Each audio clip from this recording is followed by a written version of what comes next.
E, irmãos, hoje nós vamos falar do maior pecado. Do maior pecado. É pano para manga, né?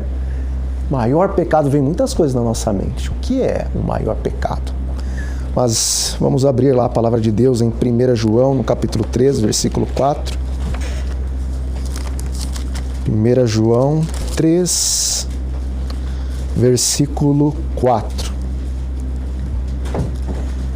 E a palavra de Deus nos diz: todo aquele que pratica o pecado também transgride a lei, porque o pecado é a transgressão da lei. Veja, não apenas nos nossos dias, isso não é privilégio nosso, mas sabendo que essa igreja é a pedra no seu sapato, Satanás ele sempre tentou deturpar a doutrina da nossa igreja. Só que de uma maneira especial, nesses últimos dias, pessoas de grande saber, pessoas até renomadas e respeitadas no nosso meio, tentam de todas as formas apresentar o pecado, talvez de uma maneira que venha aliviar o coração e a mente daqueles que, conscientes ou inconscientes, amam o pecado e as suas práticas. Contudo, a palavra de Deus, e de maneira muito categórica, o Espírito da profecia nos diz que só existe um significado para pecado. A Bíblia só apresenta uma coisa demonstrando o que é o pecado. E pecado é transgressão da lei. Aí vem um ponto de interrogação na nossa mente. Se pecado é a transgressão da lei, por que Adão e Eva pecaram? Porque eles não transgrediram nenhum dos 10 mandamentos que estavam escritos na lei de Deus, porque não tem nenhum mandamento que diz: não comerás do fruto da árvore proibida nos 10 mandamentos na lei de Deus. E João afirma categoricamente: pecado é transgressão da lei. Ellen White diz: não há nenhuma outra interpretação, não há nenhuma outra explanação, não há nenhuma outra explicação. A única coisa que determina na palavra de Deus o que é pecado é transgressão da lei. Os 10 mandamentos, eles não são um fim em si mesmos. Os 10 mandamentos são 10 princípios. Quando nós pegamos o princípio de cada um dos mandamentos e ligamos às nossas ações, então nós podemos saber a nossa ação, qual dos 10 mandamentos veio a transgredir. Eva, quando ela tomou do fruto verdadeiramente nos 10 mandamentos, o qual a Bíblia diz que é a transgressão da lei, e o Espírito de profecia confirma que é apenas a transgressão da lei, não tem nesses 10 mandamentos alguma coisa que descreva que comer do fruto do conhecimento do bem e do mal seria um pecado.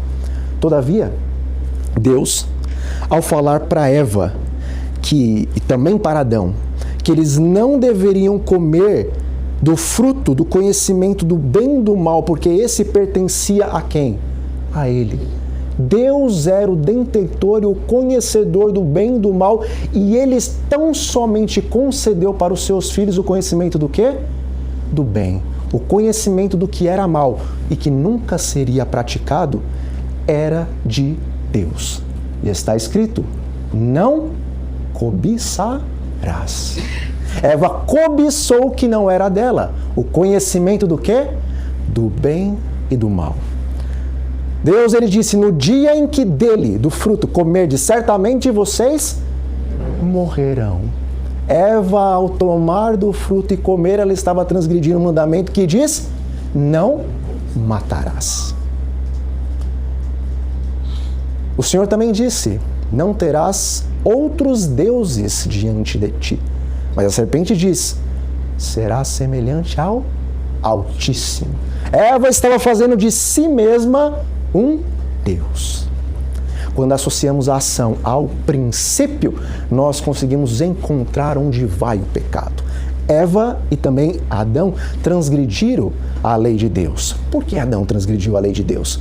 Em Patriarcas e Profetas nos diz que Adão, ao ver a sua esposa comendo do fruto e oferecendo para ele quis agora, por amor, participar das mesmas consequências que sobreviriam a Eva.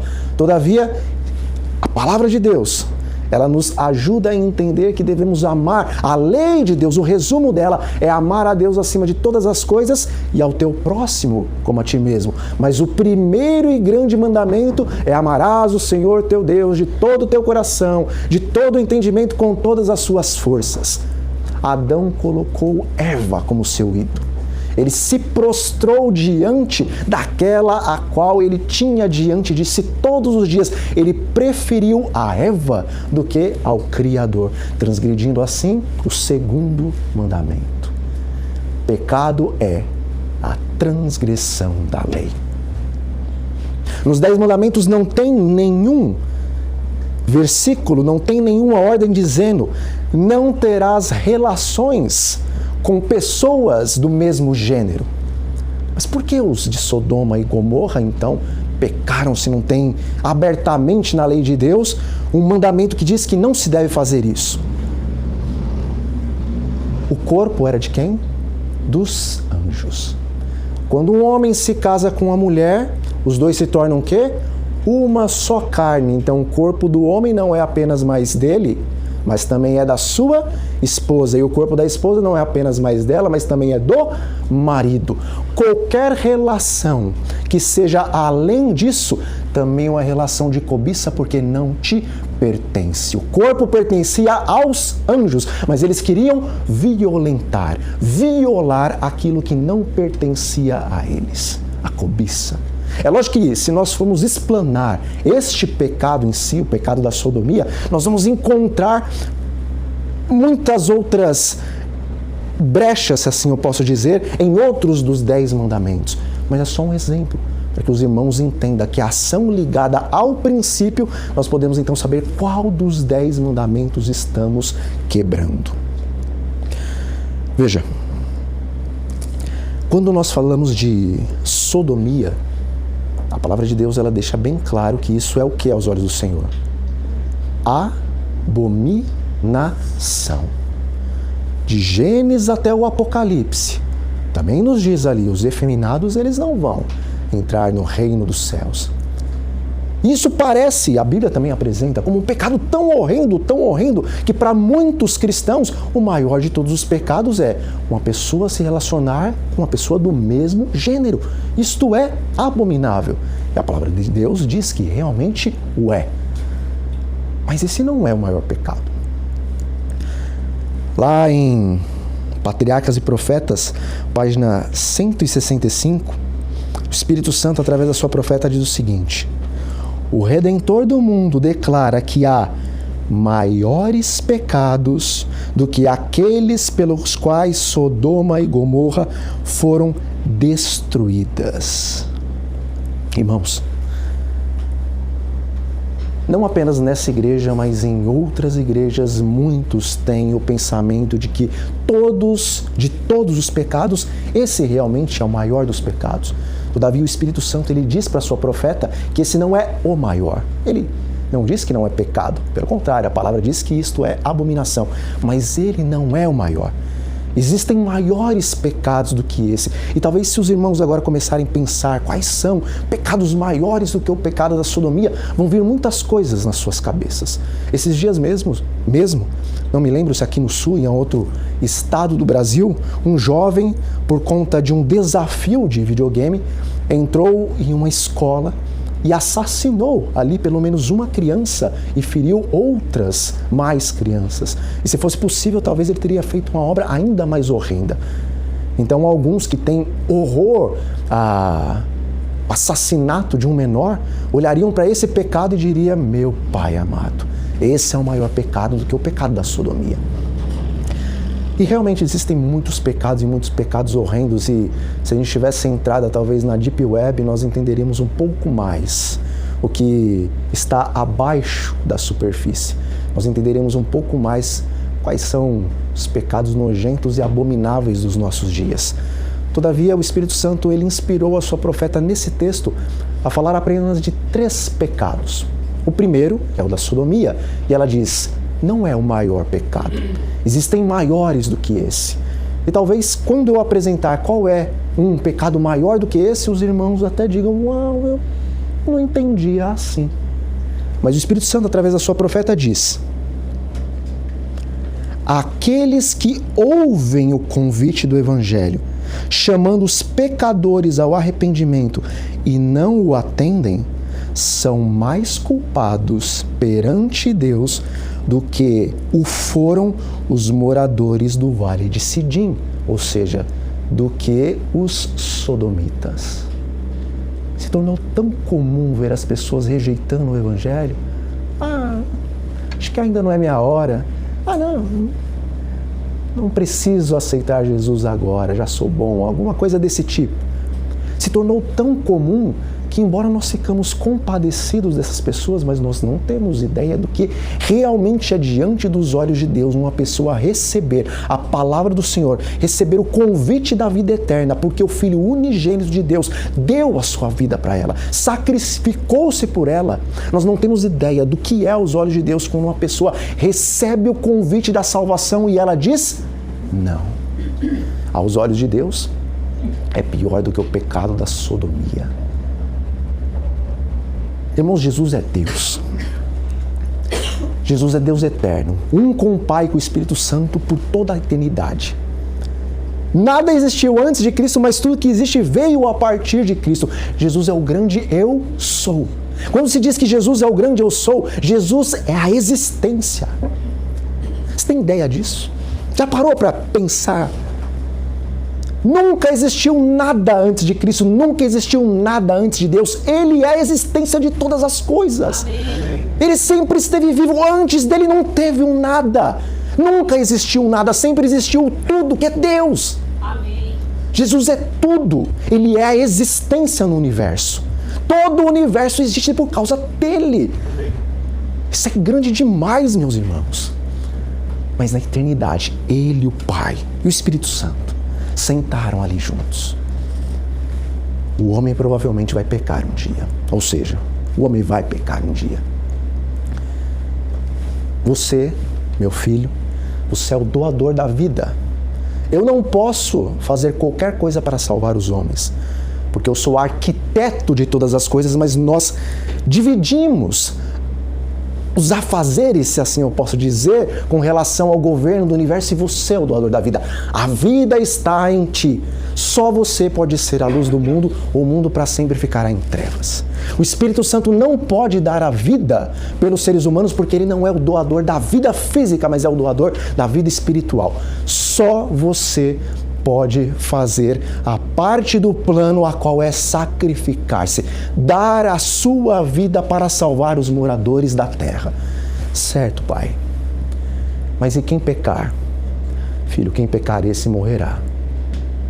Como que eu vou descer para a terra? Você vai descer semelhantemente à carne pecaminosa, como está escrito na palavra de Deus. Você não vai descer sobre, mas sob a lei. Aquele que pecar, esse morrerá. Moisés era só um tipo de Cristo. Quando Moisés esteve ali intercedendo diante de Deus e dizendo: se não permitir que este povo entre na terra, se os destruíres agora, faz um favor, risca o meu nome do livro em que você escreveu, porque eu não quero existir. Moisés não estava dizendo, me enterre junto com eles. Moisés estava dizendo, acaba com a minha existência, porque se o Senhor me trouxe até aqui como libertador desse povo, e este povo vai agora perecer no deserto, porque eles merecem, eu prefiro então deixar de existir. Eu prefiro perecer juntamente com eles. E nós falamos que fé de Moisés e que amor. Moisés era só um tipo de Cristo. O povo era só um tipo da raça humana. Esse foi o pedido de Cristo apresentado ao Pai. Diz o Espírito de Profecia que quando a raça humana pecou, ela viu em visão, por 3 vezes Cristo entrando na presença do Pai e lutando com o Pai. Eu quero ir, eu quero descer, eu quero fazer a parte.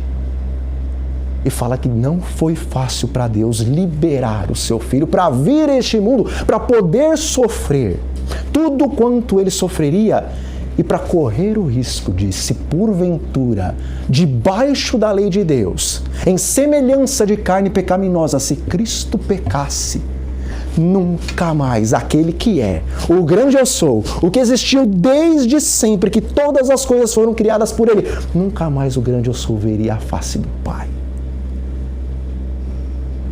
Por isso, rejeitar o Evangelho é pior do que a sodomia, porque Deus, Ele decidiu, se necessário fosse, deixar de existir eternamente, porque Ele te amou e Ele me amou mais do que a vida dele. Por isso que Cristo disse quando Ele estava sendo pregado na cruz: Pai, perdoe-os.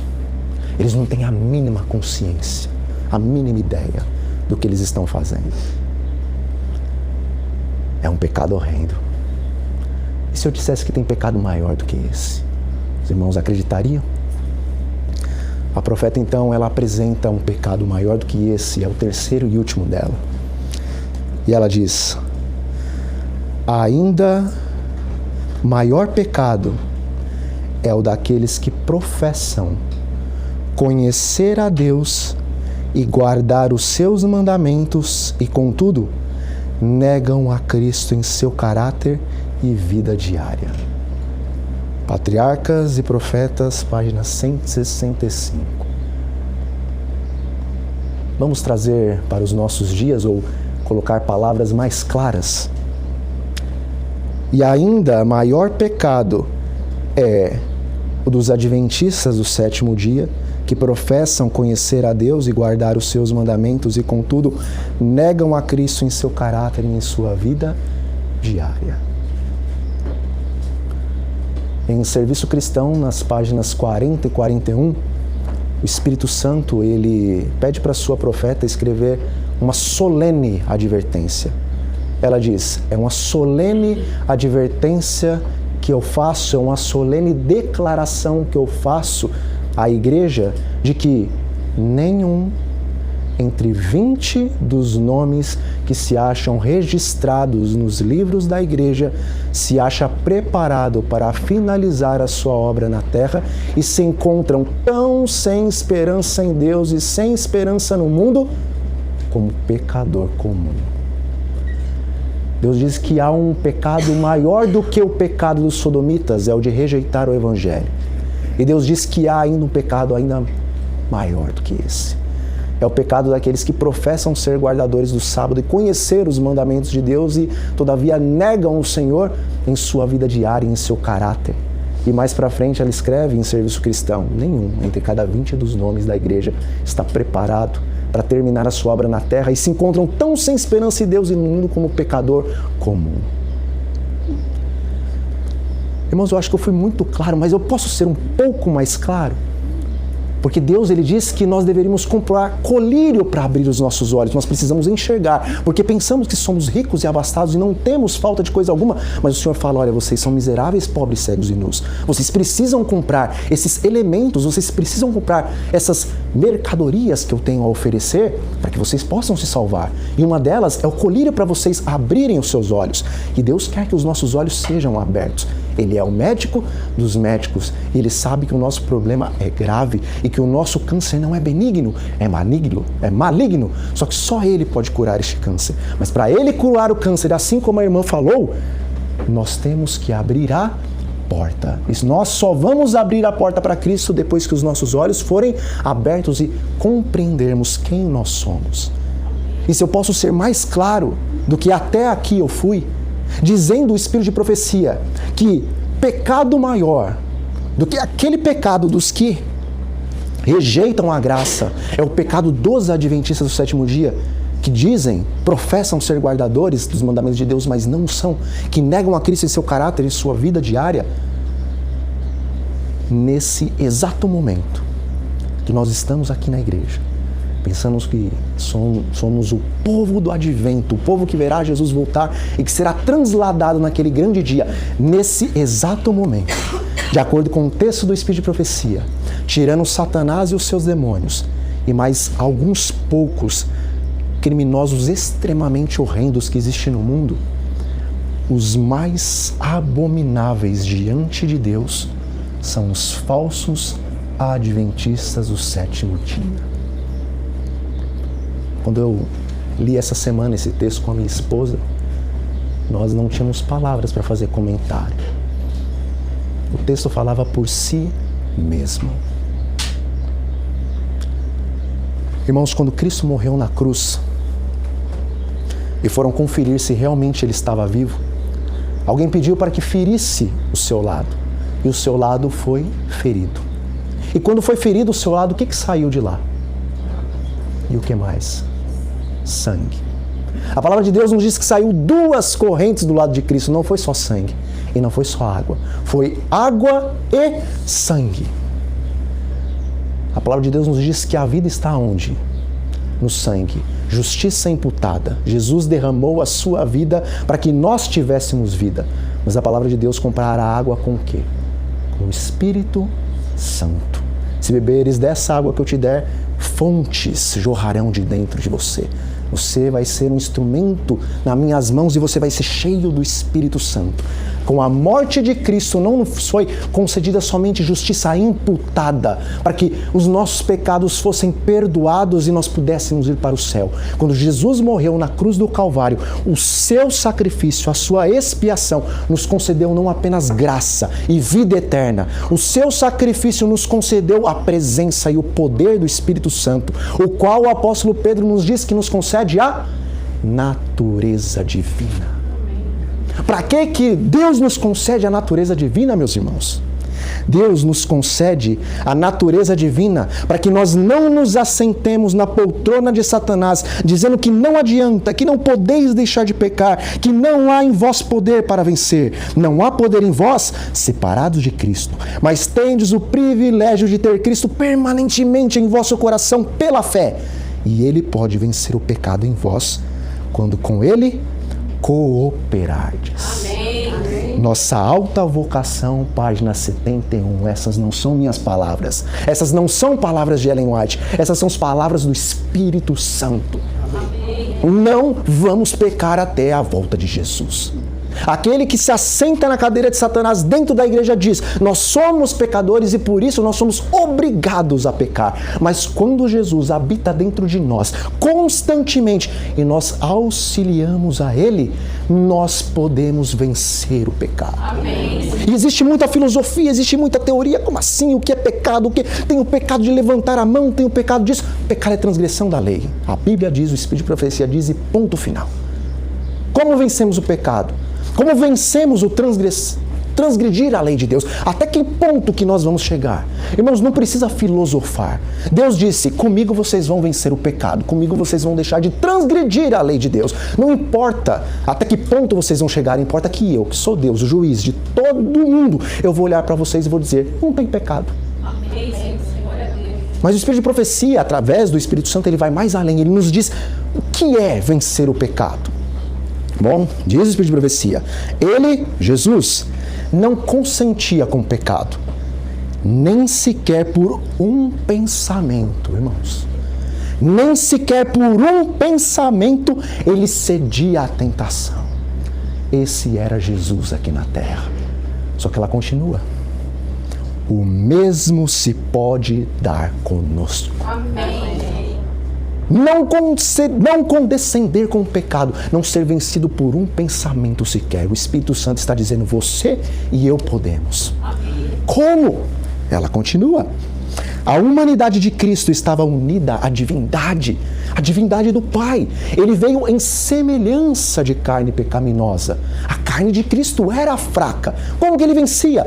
A sua humanidade estava ligada ao quê? À divindade.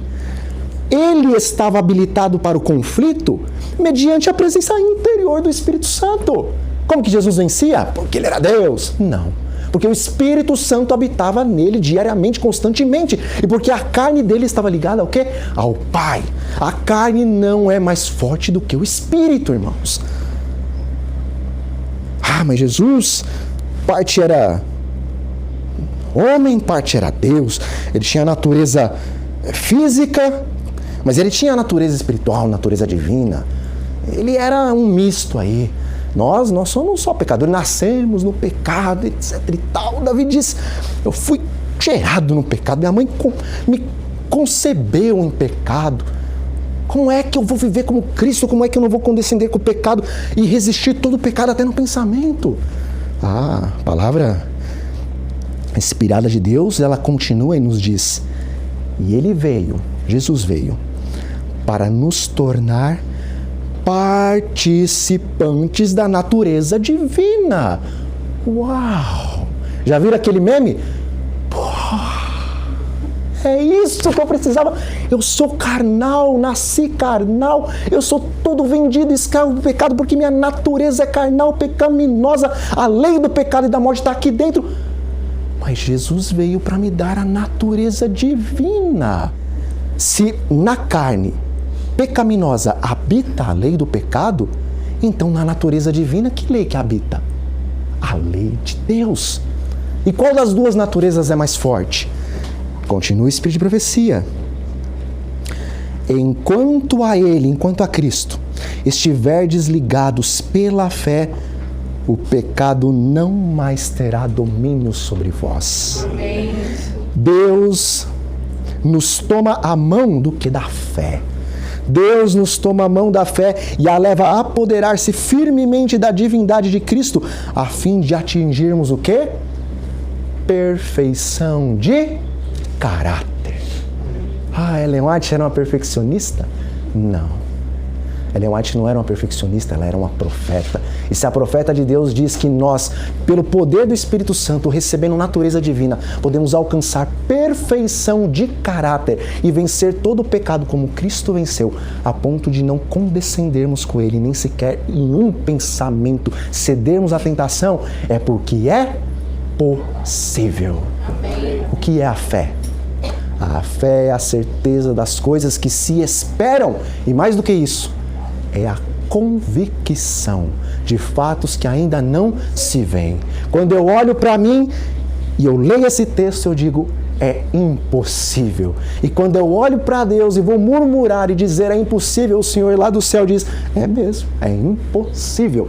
Mas para mim não há impossíveis. E pela fé você pode vencer como Cristo venceu, porque minha boca o disse. Amém. Eu sou o que tenho bará. Eu sou o que falo e tudo aparece. E se eu digo, haja luz, a luz aparece. E se eu digo, haja separação entre águas e águas, assim acontece. Se eu falo, ser santo, como eu sou santo, você vai ser santo como eu sou santo. Se eu digo, ser perfeito em sua esfera, como eu sou perfeito na minha esfera, vai acontecer. Porque nenhuma palavra que sai da minha boca volta vazia, mas antes ela vai fazer todo o propósito pelo qual eu designei. Você vai ser perfeito em caráter. E Deus diz, todos os mandamentos não são apenas ordens, todos os mandamentos são promessas. Isso está no Espírito de profecia. Quando Deus diz, não terás outros deuses diante de mim, Ele não está apenas dizendo, não é para você ter outros deuses. Todo mandamento é o quê? Promessa. Quando Deus diz, não terás outros deuses diante de mim, Ele está dizendo, eu vou fazer com que você nunca mais tenha deuses diante de você. Quando Ele diz, não farás para ti imagens de escultura, nem as adorarás, nem lhes darás culto, Ele não está apenas dizendo, não faça isso, porque Ele sabe que você e eu somos pecadores vendidos ao pecado. Ele está dizendo, pela minha graça, você não vai fazer imagens de escultura, você não vai adorá-las, porque eu vou te dar poder. Todos os mandamentos são promessas.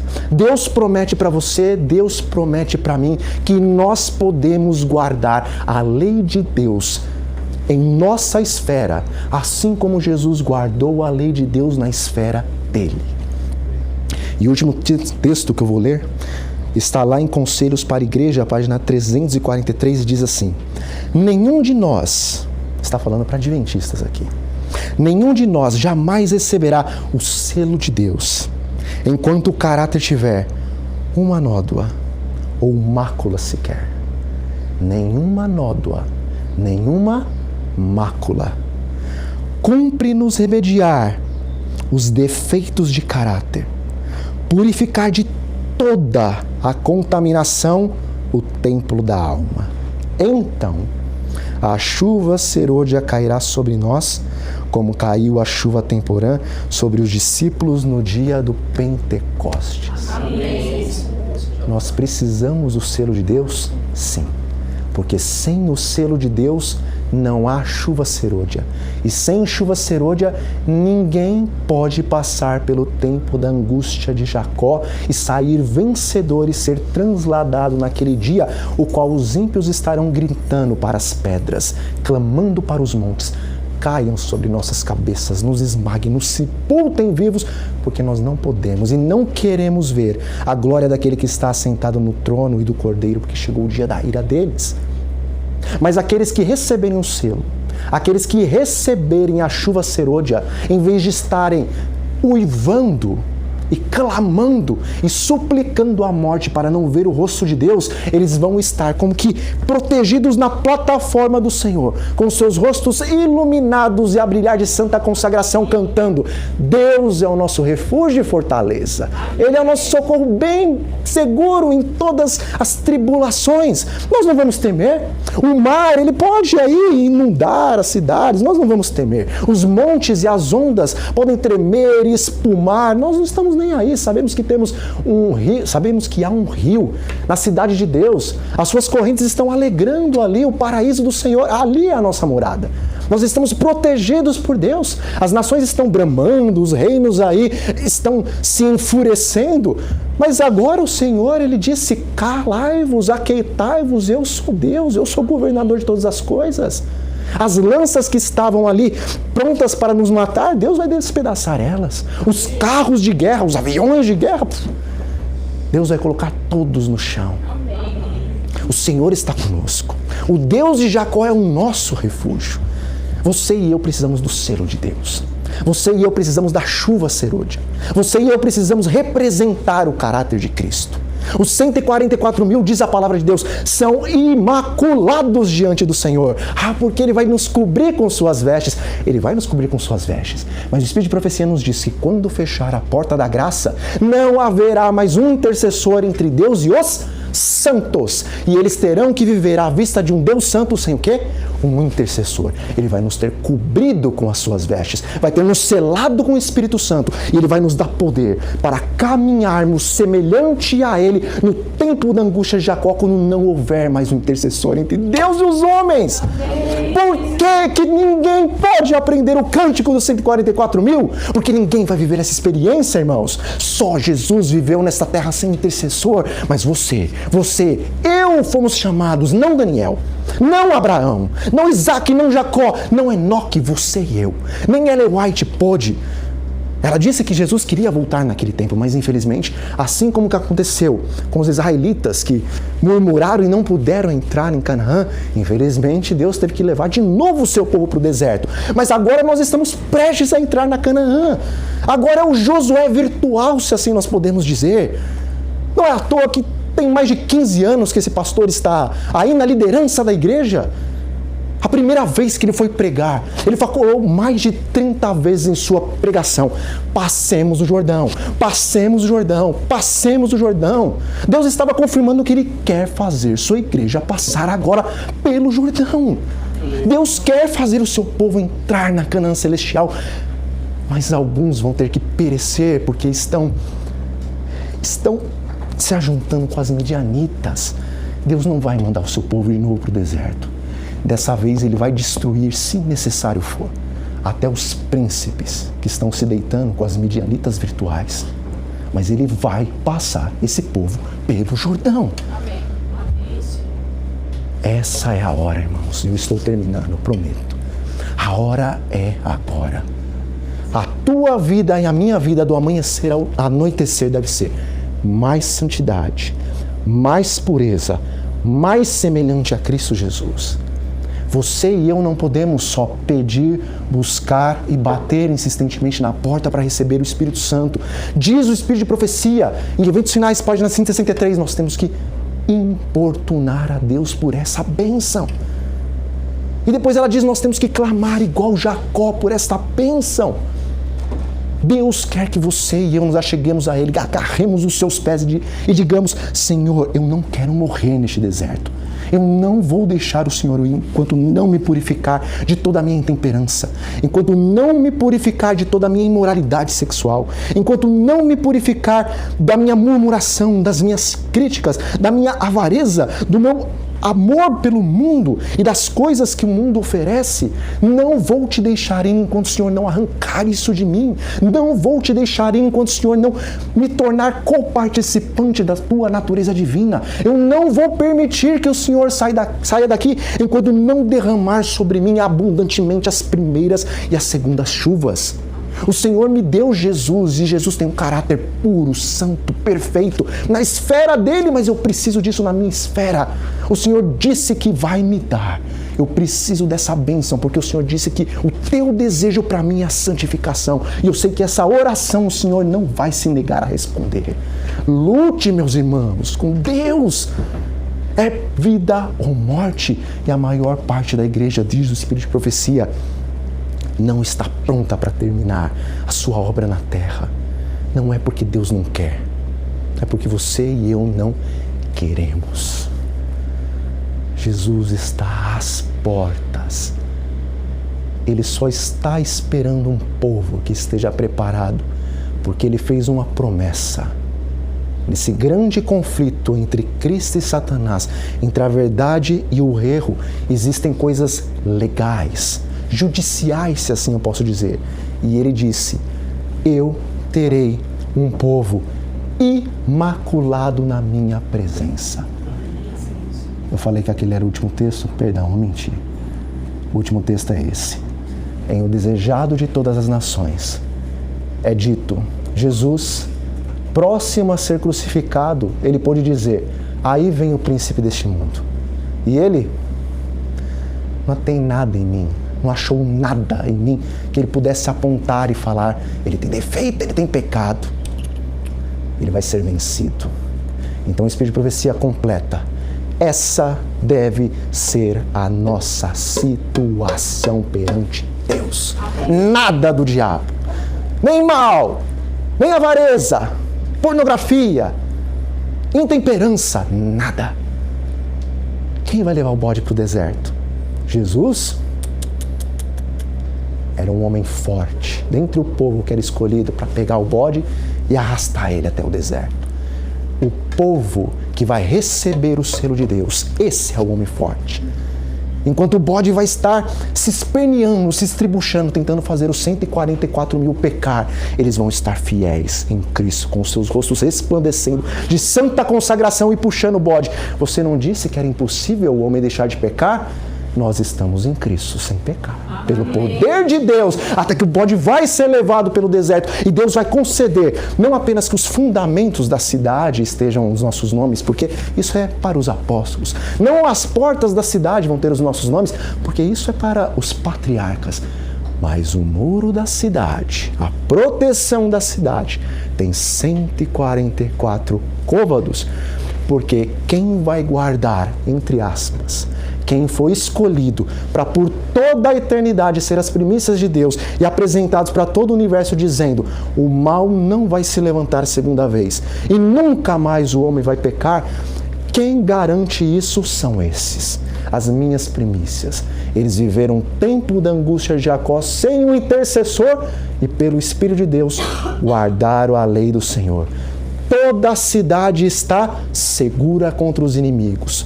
Nunca mais o pecado se levantará uma segunda vez, porque eles venceram como eu venci. E eles vão, por causa disso, se assentar no meu trono, juntamente comigo, porque eu prometi: se vocês vencerem como eu venci, se vocês vencerem a carne, o diabo e o mundo sem um intercessor como eu venci, vocês vão se assentar no meu trono. É para isso que Deus nos chamou, irmãos. Deus seja louvado. Senhor, nosso bom Deus e nosso Pai amado, louvado seja o Teu nome, engrandecido seja o Senhor, desde agora e para todos sempre. Pai Santo, nós queremos primeiramente Lhe agradecer porque nos concedeu o Teu Filho amado, para que pudesse Ele fazer expiação em nosso favor, e agora, no forte, no unigênito Filho do Deus Altíssimo, nós somos aceitos por Ti novamente, Pai. Senhor nosso Deus, também queremos Lhe agradecer, porque o Senhor nos chamou para fazer parte do povo remanescente da profecia. O Senhor permitiu nascêssemos no momento mais solene da história da Terra, momento o qual exige dos teus filhos a gigantesca responsabilidade, no qual recai um gigantesco peso sobre nossas costas. Todavia, ninguém recebeu a promessa que o Senhor está nos oferecendo. Em tua misericórdia, permita-nos, Pai, nesses últimos instantes da história deste mundo, sermos primícias para Ti e para Cristo Jesus. Amém. Dai-nos, Senhor, o perdão de todos os nossos pecados. Limpa-nos de toda mancha, limpa-nos de toda mácula, Senhor. Purifique o templo das nossas almas e derrame sobre nós o Espírito Santo. Torne-nos, como diz Pedro, co-participantes da Tua natureza divina, para que possamos escapar de todas as concupiscências que há neste mundo.